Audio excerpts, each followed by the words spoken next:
It's all good. We'll carry on with the program.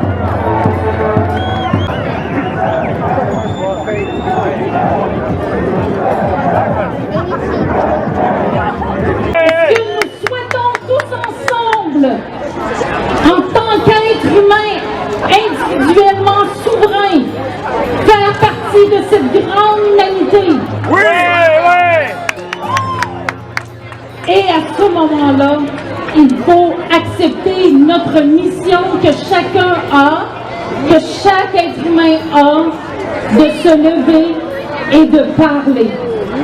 Ce n'est plus le temps de dire « l'autre le fera ». On doit, à ce moment-là, se lever, se poser une première question, s'informer de médias indépendants, d'experts indépendants. Il y en a une tonne comme ça, des experts indépendants. C'est pas ça qui manque. Ce n'est pas ça qui manque. Et selon le droit de la preuve civile, ce n'est pas le nombre d'experts ou c'est pas le nombre de témoins qui vient dire qu'est-ce qui est la vérité. La vérité ne se résume pas au nombre de personnes qui viennent parler. La vérité se retrouve dans l'indépendance et l'intégrité personnelle de la personne. Lorsqu'on accepte un avantage pour se faire injecter un produit expérimental dans une pandémie qui est fausse, on appelle ça de la corruption envers notre intégrité corporelle. Nous avons accès à la vérité, chaque être humain. Et tous les juges au Canada prennent à tous les jours des décisions de nature scientifique. Lorsqu'on a, comme moi, j'ai eu un dossier en obstétrique, quand il y a des experts médicaux, scientifiques qui sont devant un juge, le juge n'est pas obligé d'écouter ce que les experts disent. Le juge s'instruit des experts d'une partie, s'instruit des experts de l'autre partie, pas juste d'une partie, pour prendre sa décision. Et dans un jugement, il y a 3 sections. L'analyse des faits, l'énoncé du droit et l'application du droit sur les faits. Puis l'évaluation de la crédibilité, de l'indépendance des experts et du contenu de ce que les experts sont venus dire à titre d'opinion font partie des faits. Les seuls décideurs sur les faits, c'est le juge, pas avec le droit, c'est le juge avec son intérieur. Si un juge, un être humain comme vous et moi, sont capables d'évaluer des faits sur la base d'experts scientifiques, et je vous le répète, c'est des êtres humains comme vous et moi, on est tous égaux devant Dieu.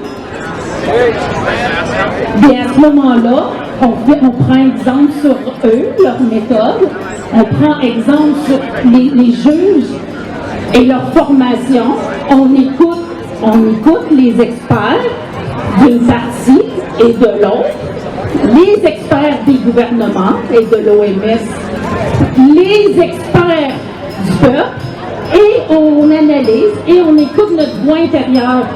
L'impartialité, ce que les journalistes ont aussi l'obligation d'avoir, c'est d'avoir autant assez d'ouverture d'esprit pour entendre les deux parties. C'est ça l'impartialité.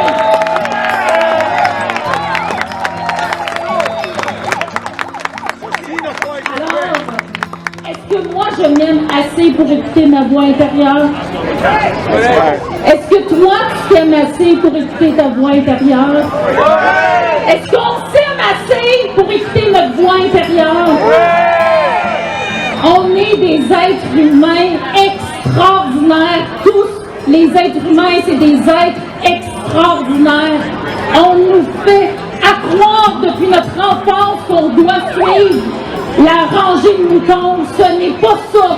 Ce n'est pas ça d'être des êtres humains avec tout notre potentiel extraordinaire. Retrouvons notre potentiel intérieur et nous connaîtrons la vérité. Et à ce moment-là, on sera capable d'avoir l'ouverture d'esprit pour faire une analyse impartiale des deux parties. Alors, ce n'est pas vrai que nos enfants vont se faire injecter des vaccins, en guillemets, expérimentaux, que les phases d'expérimentation sont même pas terminées pour court et moyen et long terme. Ce n'est pas vrai qu'on parle d'une pandémie qui n'est pas une pandémie quand on regarde des experts indépendants. Ce n'est pas une pandémie. C'était une grosse grippe. Ah là, les journalistes, ils vont me dire « Ah, c'est une grosse grippe. » Ben, informez-vous. Retrouvez votre cœur, mes chers amis. Vous êtes capables, mes chers journalistes.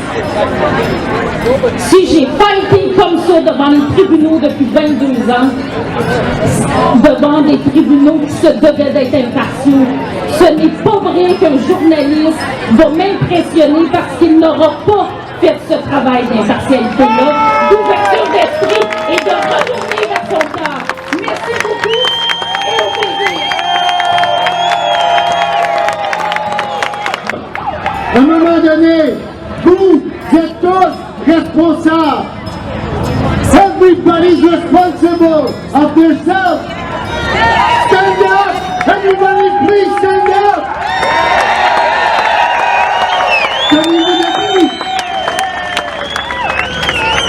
Hein? Nos enfants, dans plusieurs années, on sait présentement qu'ils ont des problèmes psychologiques. Qu'est-ce qu'on va devenir si on n'est pas capable de se lever debout pour nos enfants? Si vous n'êtes pas capable de vous lever, je ne devais pas partager des choses personnelles, mais vu qu'on est entre amis, j'ai essayé de convaincre mes parents de ne pas se faire vacciner. Ils ont eu leur deuxième dose mardi passé. Mon père est à l'hôpital depuis vendredi. On ne fait jamais le deuil d'un parent. Mais je peux vous le jurer. On m'avait fait fermer la gueule. It's over. C'est fini. Merci beaucoup, Merci. We got a timeline, I know, I apologize, but I just want you guys to know that I appreciate all and each and every one of you for standing up for the truth, because all of this that's going on is the beginning of Nazi Germany. And if you don't understand that, and you're continuing to wear your mask, you just get ready for the Gestapo that's going to show up at your doorstep. I love you all. We're all brothers and sisters. All lives matter to the great, to the one who created us.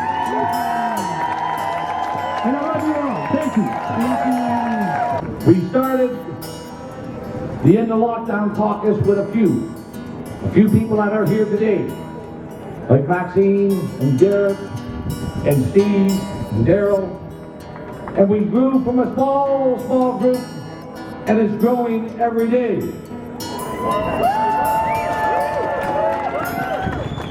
We know this dark path that Canada has taken us on needs to have a unified political opposition and a home for freedom-loving Canadians.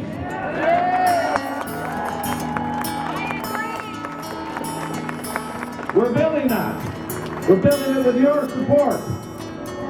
We are having many discussions.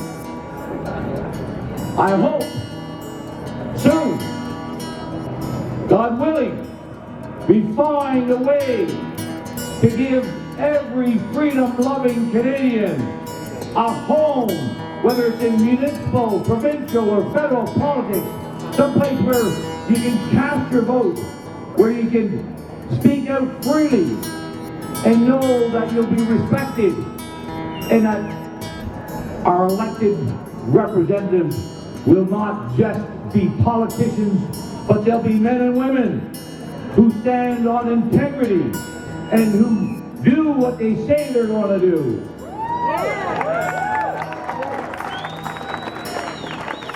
Marcus Tullius Cicero said many, many years ago, to be ignorant of what occurred before you were born, is to remain always a child. For what is the worth of human life unless it is woven into the life of our ancestors by the records of history? Woodrow Wilson said 100 years ago, a nation which does not remember what it was yesterday, does not know what it is today, nor what it is trying to do. We are trying to do a futile, a worthless thing if we do not know where we came from or what we have been about. About 100 years ago, about the same time when Woodrow Wilson said those words, our beautiful parliament that you see to your left here, during the same time, our parliament buildings were being reconstructed after a devastating fire on February 3rd, 1916. A part of our beautiful parliament building is the Peace Tower. Look over there, where you see the clock? Way on top of that tower is called the Peace Tower. I've been around it, I've admired it, I've been up on it all the way to the top. And on this Parliament building, there is 25 Bible verses engraved. 25 Bible verses, folks. And I'm supposed to get fined for believing the Bible? Shame on you.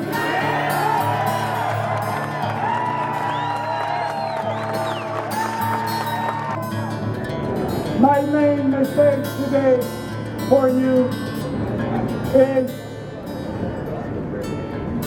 you, me, and every Canadian must not be afraid to stand up and speak out for what they believe.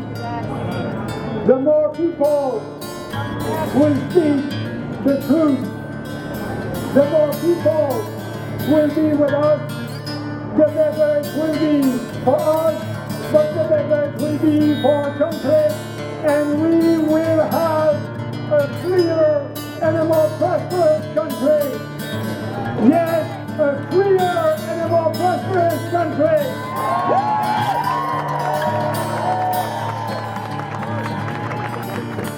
Be strong and free, we will win, and that's only the beginning of an ideological revolution. Thank you.